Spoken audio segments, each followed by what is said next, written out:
Por 5 votos a 2, o Tribunal Superior Eleitoral decidiu tornar o ex-presidente Jair Bolsonaro inelegível por 8 anos. Antes mesmo de ler o primeiro voto na sessão de hoje, a ministra Carmen Lúcia disse que seguiria o entendimento do relator da ação, o ministro Benedito Gonçalves, em voto decisivo. Em seguida, Cássio Nunes Marques deu parecer a favor de Bolsonaro. E no voto final e derradeiro, Alexandre de Moraes decidiu pela inelegibilidade. Moraes, inclusive, citou aspas de Bolsonaro na reunião com embaixadores e disse que tudo não passa de mentira. A gente separou esse trecho. Vamos acompanhar. Não são opiniões. Não são opiniões possíveis. São mentiras. São notícias fraudulentas. Abre aspas, teria muita coisa a falar aqui, mas eu quero me basear exclusivamente em um inquérito da Polícia Federal, inclusive inquérito que o investigado, então presidente, quebrou o sigilo e a investigação na Polícia Federal. O inquérito na Polícia Federal que foi aberto após o segundo turno das eleições de 2018, onde um hacker falou que tinha havido fraude por ocasião das eleições, falou que tinha invadido tudo. Mentira! Tudo começa ainda, entre aspas, tudo começa nessa denúncia que foi de conhecimento do Tribunal Superior Eleitoral e o hacker diz claramente que ele teve acesso a tudo dentro do TSE. Mentira! Assim como é mentira quando diz que o código-fonte não foi divulgado. O código-fonte ficou 1 ano para todos os partidos políticos, todas as organizações, Ministério Público, Polícia Federal, Forças Armadas. Outra mentira, um encadeamento de mentiras, de notícias fraudulentas. Aí, manifestação do presidente do TSE, o ministro Alexandre de Moraes. Julgamento no TSE concluído, a maioria dos ministros decidiu justamente pela condenação e tornou Jair Bolsonaro inelegível por 8 anos. Vamos começar nossa rodada de análises. Vamos ao Rio de Janeiro, Roberto Mota com a gente. Mota, uma ótima noite a você, seja muito bem-vindo. Queria naturalmente pedir sua análise, sua avaliação. 3º dia de julgamento, último dia, definição então, Jair Bolsonaro inelegível por 8 anos, votos de Carmen Lúcia, Nunes Marques e Alexandre de Moraes. Algo diferente do que você imaginava, Mota? Daniel, há quem diga que aqui se encerra um capítulo da história brasileira. Mas há quem diga que uma transformação do país está apenas começando. O sinal dessa transformação é o despertar de uma consciência política na maioria da população. É isso o que eu constato quando eu saio às ruas. Esse talvez seja o maior legado da era Bolsonaro. Os milhões de brasileiros que tomaram a pílula vermelha e despertaram de um longo sono político. Não que o presidente Jair Bolsonaro não tenha deixado outros legados igualmente importantes, como, por exemplo, o Ministério Técnico, montado com base em qualificação e competência e não em troca de favores ou apadrinhamento político. Como a redução recorde no número de homicídios, só no primeiro trimestre de 2019, a queda foi de 25%. Apreensão recorde de drogas, o maior programa de privatização da história do Brasil, a extinção de 27 mil cargos públicos, a lei da liberdade econômica, que expressão bonita, o marco do saneamento básico, o marco das ferrovias, o marco do gás, a entrega de mais de 400 mil títulos de propriedade rural e a queda recorde no número de invasões. O governo Bolsonaro foi o primeiro desde 1988 que acabou o mandato gastando um percentual menor do PIB do que quando o governo começou. Jair Bolsonaro, quando se tornou presidente, ele fez exatamente o que ele disse que ia fazer, e isso foi uma inovação absoluta na política presidencial brasileira. O presidente Jair Bolsonaro, também na minha memória, foi o primeiro presidente que fez da defesa da liberdade uma parte integral do seu discurso. Ele foi o primeiro presidente que eu me lembro que teve a coragem moral de levantar a sua voz em defesa do direito de autodefesa armada do cidadão de bem. O presidente Bolsonaro foi o primeiro presidente que eu me lembre que defendeu uma intervenção menor do Estado na vida privada e no mercado. O presidente Bolsonaro também foi o primeiro, que eu me lembre, a ser atacado todos os dias pela maioria da mídia. Curiosamente, apesar disso, ele sempre arrastou multidões em todos os lugares onde ele andou. Pela primeira vez na minha vida, eu vi cidadãos tirando dinheiro do bolso para comprar uma camiseta com a foto de um político, ao invés de receber dinheiro dos políticos para usar as camisetas, que é o que acontecia antes no Brasil. Tanto que um dos refrões cantados nas manifestações era "Eu vim de graça". Uma decisão jurídica pode tornar inelegível um homem, mas é incapaz de afetar uma ideia. E a ideia que hoje domina o coração dos brasileiros é a ideia da liberdade. Há quem diga que hoje se encerra um capítulo da nossa história, mas quando um capítulo se encerra, sempre começa outro. A decisão do TSE em análise com os nossos comentaristas. Vamos a Brasília. Cláudio Dantas com a gente. Dantas, seja muito bem-vindo, uma ótima noite a você. Nesse giro inicial de opinião, suas primeiras considerações justamente sobre essa decisão do TSE, Tribunal Superior Eleitoral, que condenou Jair Bolsonaro e o tornou inelegível por 8 anos. Dantas. Boa noite, Daniel. Boa noite, Zé Maria. Boa noite, Mota, Pavinato e toda a nossa audiência. Eu disse antes e repito, o Bolsonaro poderia ter sido empichado e poderia vir a ser cassado, ter a sua elegibilidade decretada em função de outras ações que tramitam no TSE, que são muito mais graves. Por exemplo, uma que apura a antecipação do pagamento do Auxílio Brasil e do Auxílio Gás, que são medidas que podem ser facilmente enquadradas em compra de voto, abuso de poder econômico e também político. Essas ações, porém, elas não são a atual, a que causou a elegibilidade dele. A ação da elegibilidade, que foi a que gerou essa condenação hoje, é uma ação muito menos gravosa. Por isso, talvez, o relator tenha feito aí o seu voto extenso, de mais de 400 páginas, tenha colocado tudo que ele podia dentro deste voto, inclusive a tal da minuta golpista encontrada na casa do Anderson Torres.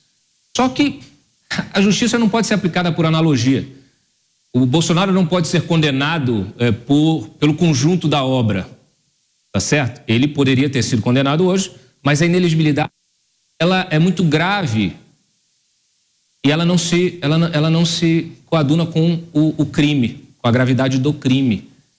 Então, não quer dizer que ele não viesse a ser cassado em outra ação, mas houve aí uma pressa, houve um esforço, né, de se votar, de se julgar ele nesta ação, de condená-lo nessa ação e resolver liquidar essa fatura. Tanto que tivemos 5 ministros, né, 4 ministros seguindo o voto do relator, 5-2. Eu entendo que os 2 votos contrários, eles me parecem mais adequados para a situação. E são votos que reconheceram ali as mentiras que ele disse, o que ele falou na reunião de embaixadores, mas se trata efetivamente de uma reunião com embaixadores e ele está sendo enquadrado em abuso de poder político em função de ter usado o veículo da EBC para divulgar a reunião. É bom que se diga que esse vídeo depois foi retirado do ar. Então, fica a impressão de que foi um julgamento com um tom político, uma série de recados encaminhados ao debate político. Eu publiquei há pouco um artigo no site da Jovem Pan, citando inclusive uma análise que eu achei bastante coerente do cientista político Leonardo Barreto, em que ele enumera esses recados. Que recados são do TSE ao debate político? impor limites às críticas que podem ser feitas aos atores constitucionais, especialmente ao judiciário, definir regras para o questionamento do processo eleitoral, deixar clara a responsabilidade de atores políticos pela manutenção do status quo, desincentivar discursos políticos anti-establishment e incentivar a moderação das facções políticas que devem se ater ao diálogo institucionalizado. E aí, ele cita, com muita propriedade, uma visita que o STF teve em agosto de 2022 da ministra do Tribunal Constitucional da Alemanha, a Sibylle Kessel-Wulff, em que ela disse que nesses tempos atuais de redes sociais, etc. e tal, é preciso alertar para o risco do manejo desregrado das instituições democráticas. E ela defendeu o que ela chama de imposição de limites a partir do conceito de democracia defensiva. Ou seja, segundo ela, em casos em que haja ameaça à ordem, a liberdade, nem a liberdade de expressão está isenta de tutela. Ela diz que a liberdade de expressão não pode servir como escudo para ações que possam deteriorar as instituições democráticas. Esse conceito é que a gente está importando, que me parece que nós estamos importando. Só que o STF, o TSE, estão muito distantes do Tribunal Constitucional da Alemanha. Eu não estou falando de distância geográfica. O Tribunal Constitucional alemão, ele é um tribunal constitucional, ele não é instância de apelação, muito menos de ações penais ou de ações eleitorais. Ele, inclusive, está longe, ele está constituído numa cidade bem distante de Berlim, longe das demais sedes dos poderes. Então, importar essa experiência não me parece ela adequada, porque a nossa realidade é muito diferente e ela não encontra respaldo no texto constitucional de 1988. Essa tutela do judiciário ao debate político me parece nos endereçar a sociedade brasileira ao que está acontecendo lá na Venezuela. Hoje, inclusive, tivemos a cassação e a inabilitação política da principal política de oposição, aquela que realmente hoje ameaça a presidência de Nicolás Maduro. Olha a coincidência, foi hoje também. A Maria Corina Machado está impedida de exercer cargos públicos por 15 anos, porque a Controladoria Geral pegou uma pena que foi aplicada por irregularidades administrativas da época que ela foi deputada, de 2011 a 2014. A pena era de 1 ano, tinha sido executada em 2015, e eles resolveram estendê-la por 15 anos, a partir de agora, em função do apoio que ela deu às sanções dos Estados Unidos ao regime de Maduro, à ditadura de Maduro. Então, hoje, Lula e Maduro, que compartilham do mesmo conceito relativo de democracia, comemoram. Já a nossa sociedade, de uma maneira geral, eu acho que não tem nada a comemorar. Continuamos em Brasília, capital federal. É importante, inclusive, lembrar a audiência da Jovem Pan News que a gente vai analisar os muitos aspectos desta decisão do Tribunal Superior Eleitoral e as consequências. Quem poderá herdar o capital político de Jair Bolsonaro? Existe alguma forma de reversão, de anistia para essa decisão do Tribunal Superior Eleitoral? Daqui a pouco, nesta edição especial de Os Pingos nos Is. Antes disso, as considerações iniciais dos nossos comentaristas, justamente sobre essa decisão do TSE, placar de 5-2 pela condenação, pela inelegibilidade de Jair Bolsonaro, 8 anos fora do jogo eleitoral. Zé, bem-vindo, boa noite a você, gostaríamos de escutá-lo. É uma decisão dura demais, né? Inédita, um ex-presidente da República. Muito boa noite, Daniel. Boa noite, Dantas, que está aqui comigo em Brasília. Boa noite, Pavinato. Boa noite, Mota.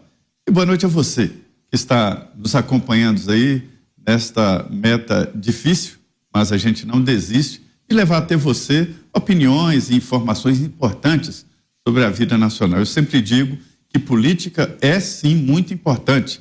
É ela a política que define a sua casa, a educação do seu filho e o seu futuro. Daí a importância que nós sempre falamos aqui de acompanhar e de estar aqui próximo da política.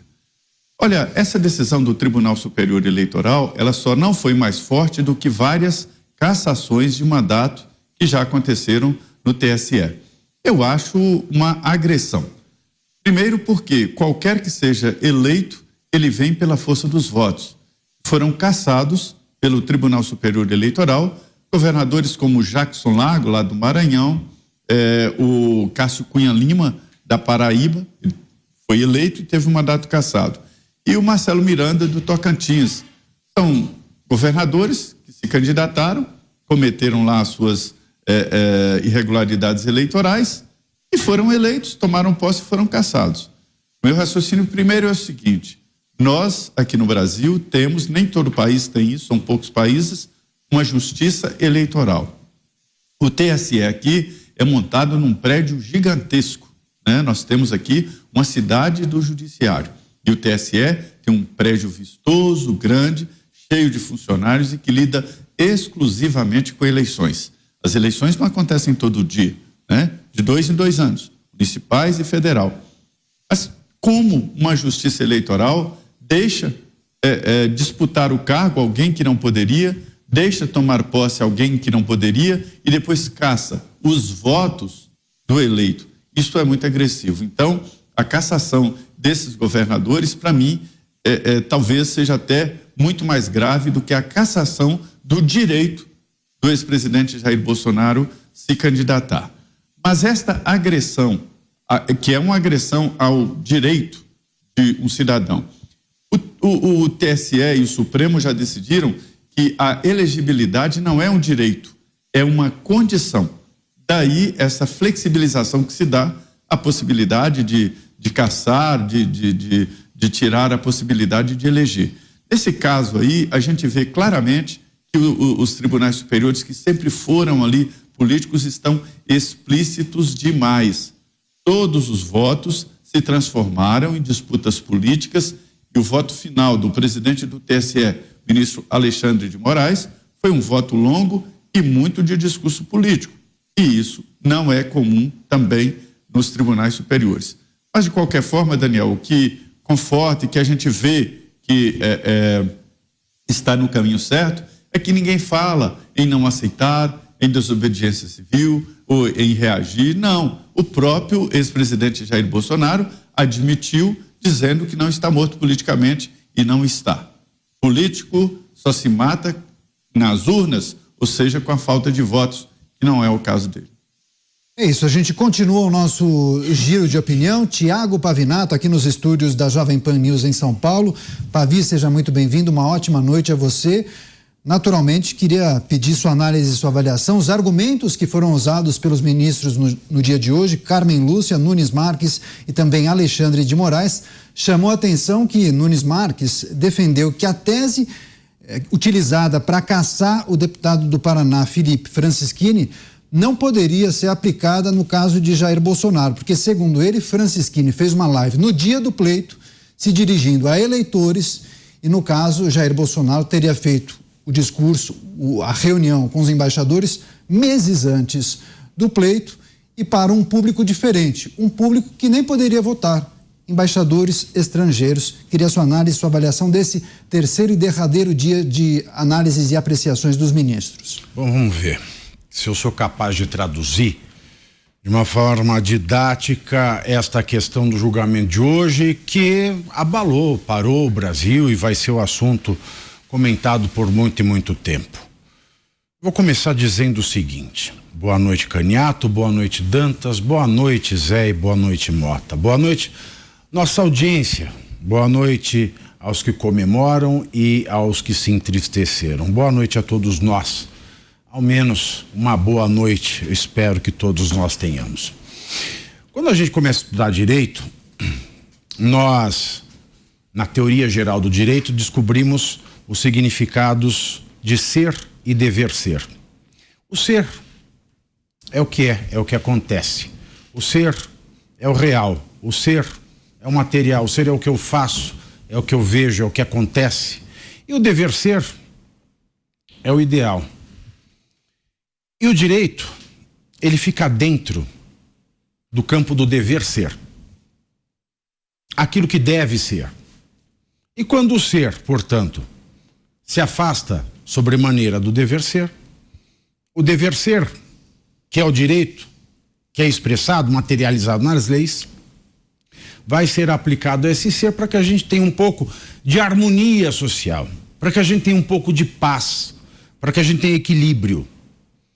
Então, quando eu olho este julgamento, eu posso dizer duas coisas. Como é que este julgamento foi e como é que este julgamento deveria ser? Tendo por base, é claro, a legislação, que é a expressão material do dever ser, que é o direito. Como foi o julgamento? Nós tivemos 4 sessões.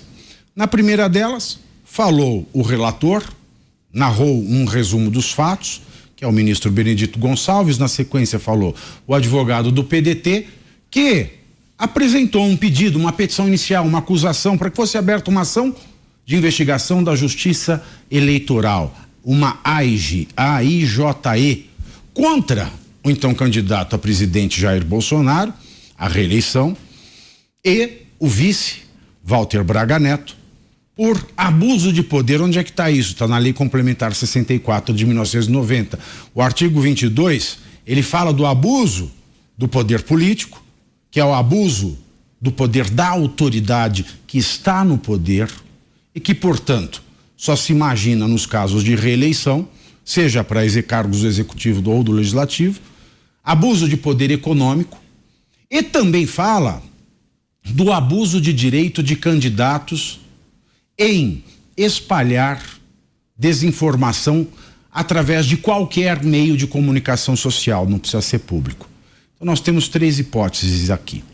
O artigo 22, ele diz: esses abusos são puníveis com a inelegibilidade, se for eleito com a cassação do mandato. Eles serão punidos se esses abusos forem cometidos para privilegiar um candidato ou um partido. Esta é a lei. Bom, ele fez o relatório dos fatos, que girava em torno da reunião com embaixadores no dia 18 de julho de 2022, ou seja, antes da campanha. E porque foi antes da campanha, portanto, todos os 7 ministros que votaram acabaram tirando o Braga Neto da pena de inelegibilidade. Todos, sem exceção, votaram pela não inelegibilidade do Braga Neto, que por isso pode concorrer, como está previsto pelo PL, ao cargo de prefeito do Rio de Janeiro no ano que vem, se nada mudar. Pois bem, todos concordaram nesse sentido. Braga Neto, então, continua elegível. Quanto à inelegibilidade de Jair Bolsonaro, isso gira em torno, porque o pedido inicial do PDT, ele girava em torno dessa reunião. Então, a chapa do presidente se defendeu com base nesta reunião. Acontece que depois foram sendo juntados documentos relativos ao 8 de janeiro, a chamada minuta do golpe, que não presta para nada, porque o Brasil tem uma opção jurídica que é não punir, salvo a discussão no caso de terrorismo, não punir atos preparatórios. Então, uma minuta de golpe não assinada é um ato preparatório que não serve nem para prova no caso de um crime de golpe. Logo, isso não deveria nem estar ali, mas esteve. E também discussões outras acerca da ameaça à democracia, do 8 de janeiro como a culminância disso que nasce com a reunião do 18. Sobre essas questões novas, a defesa ela não pôde se defender, né? Eu estou falando de uma tautologia aqui. A defesa não pôde apresentar seus argumentos. Logo, se a defesa só apresentou o seu lado da história a partir daquilo que estava na inicial, e no momento do julgamento eu levo em consideração documentos e argumentos outros que ali não estavam, eu já não tenho mais cumprido o princípio do devido processo legal, que é a ampla defesa, o amplo contraditório. É por isso que a lei de processo civil, o Código de Processo Civil, ele diz que não podem ser levados em consideração, não podem estar no momento do julgamento esses fatos trazidos depois da inicial, acerca dos quais a defesa não pôde discorrer a respeito. E é isso que acabou salvando a pele de Michel Temer quando foi julgada a cassação da chapa Dilma Temer. O TSE reconheceu que isso não pode estar no processo, não pode estar no julgamento. Mas eu falava do relatório. O relatório ignorou a tudo isso, falou o advogado do PDT e, além da petição inicial, ele também ignorou tudo isso, ignorou a lei processual, ignorou a Constituição, ignorou a jurisprudência do próprio TSE e falou sobre esses fatos. Depois dele, falou o novo advogado de defesa do ex-presidente Bolsonaro, que ele não está desde o início nesse processo, ele foi chamado para essa fase final. Esse advogado, que é um ex-ministro da casa, também expôs, e depois falou o vice-procurador-geral eleitoral, Paulo Gonet, que, repito, é coautor da obra do curso de Direito Constitucional do ministro Gilmar Mendes. Um detalhe que é importante porque foi o ministro Gilmar Mendes que deu o voto mais lapidar quanto a esta questão de não trazer fatos e argumentos novos depois de concluída a fase contestatória. Mas mesmo assim, Paulo Gonet, que assina com Gilmar Mendes essa obra, foi contra aquilo que Gilmar Mendes disse em 2017. Fechou-se essa fase. No segundo dia, votou o relator um voto de 382 páginas, em que ele trouxe a questão deste documento, que ele trouxe esses argumentos que culminaram com o 8 de janeiro, falou de antidemocracia, mas não enquadrou a reunião do dia 18 de junho ao dever ser do artigo 22 da Lei Complementar 64, ou seja, ele não fez um enquadramento legal de que a reunião feita naquele período serviu para privilegiar um candidato ou um partido. Falou de democracia, falou e deu a inelegibilidade do Bolsonaro, lembrando que todos não tiraram a elegibilidade do Braga Neto. Como foi um voto muito longo, quase 5 horas de leitura, no segundo dia votariam os outros 6 ministros. E ontem eu tinha dito que o placar seria ou de 4-3 ou de 5-2, foi de 5-2. Iam votar os outros 6, mas votaram 3. 3 não, me desculpe. Votaram 3 ministros. O Raul Filho dividiu-se a última sessão em 2, então foram 4 sessões. Ontem votou Raul Filho, votou Floriano de Azevedo Marques, novo ministro do TSE, e o André Ramos Tavares, novo ministro do TSE. Raul Filho, ele manteve a elegibilidade de Bolsonaro com um argumento muito ruim, que foi a falta de gravidade deste ato e a incapacidade dele alterar o resultado das eleições. E ainda trouxe um recorte de uma decisão no STF, dada um voto do ministro Alexandre de Moraes, em que ele discorre sobre a liberdade de expressão como algo que não se pode colocar óbices. Este foi o voto de Raul Filho. E Raul Filho lembrou o seguinte: não se pode, Benedito Gonçalves, como você fez, trazer os argumentos da minuta do golpe, do 8 de janeiro, etc. Aí eis que a ministra Carmen Lúcia o interpela e diz: ele trouxe, mas ele não usou no mérito, no grosso. Bom, a partir daí nós já sabíamos qual seria o voto da Carmen Lúcia, que seria dado no dia seguinte, no caso hoje. Depois votou André Ramos Tavares e Floriano Marques de Azevedo. Os dois fizeram a mesma coisa. Falaram sobre democracia, deram ares professorais, florearam os seus votos e seguiram os argumentos do relator.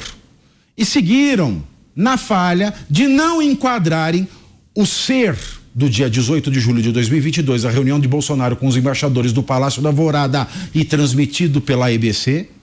Não enquadraram este ser no dever ser. Não disseram que isto foi feito para favorecer um candidato ou um partido.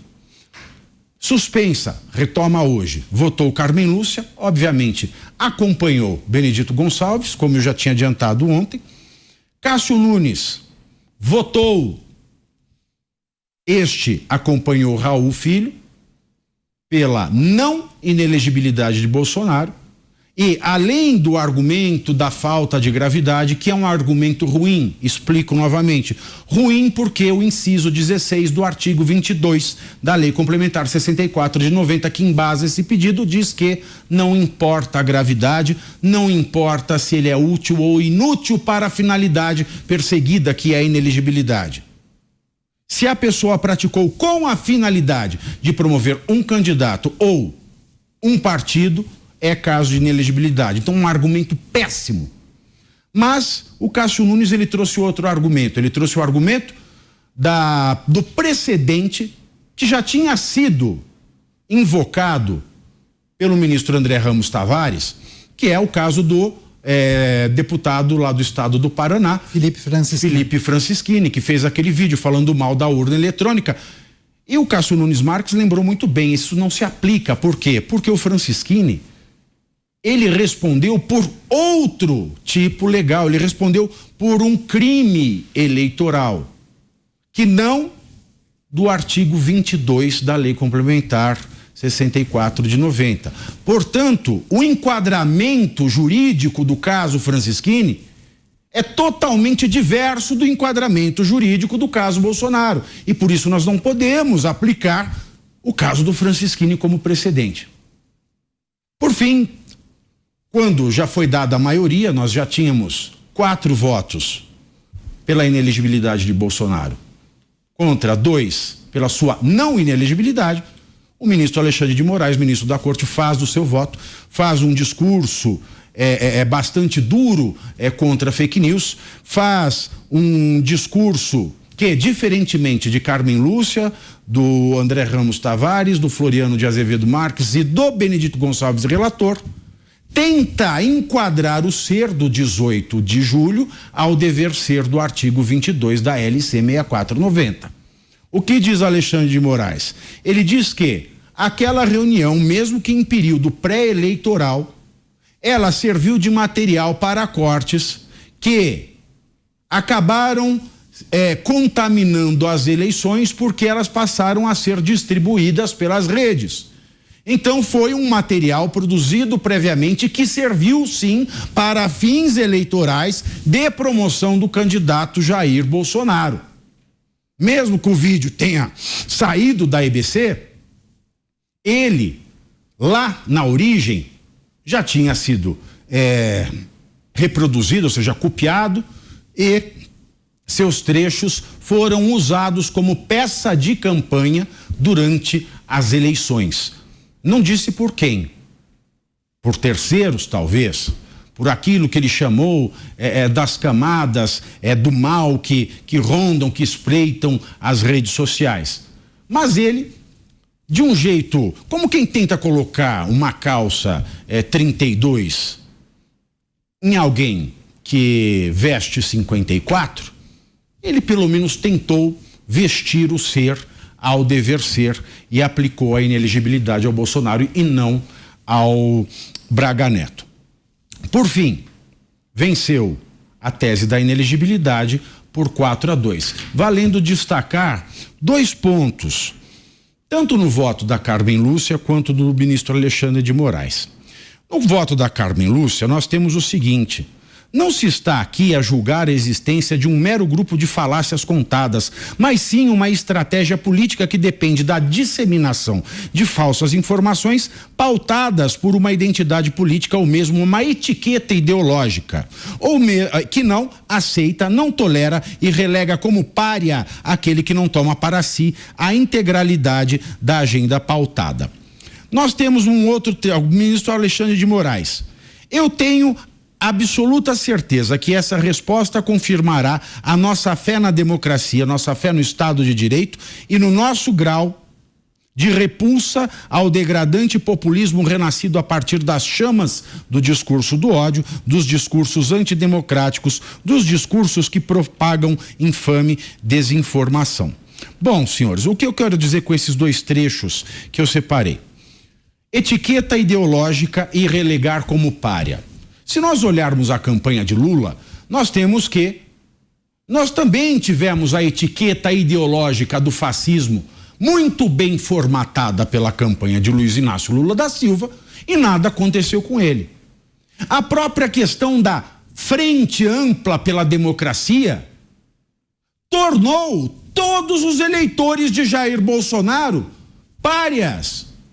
Relegou 58 milhões de brasileiros a esta condição que, segundo o voto que deixou Bolsonaro inelegível, não é possível na democracia. Ou seja,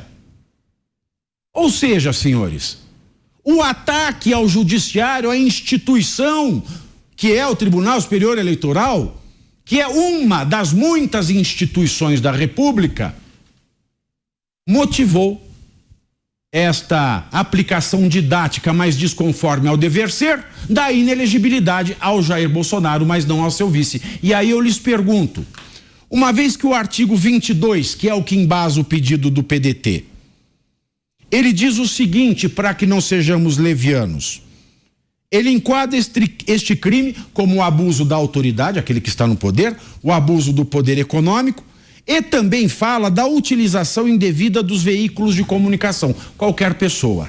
Uma vez que Lula, em maio, 2 meses antes da reunião com os embaixadores, já usava os meios de comunicação para dizer que o impeachment foi golpe, ele maculou, ele foi antidemocrático, ele violou este dever de respeito daquele que vai concorrer à presidência contra o Congresso Nacional e o próprio STF, mas isso não aconteceu.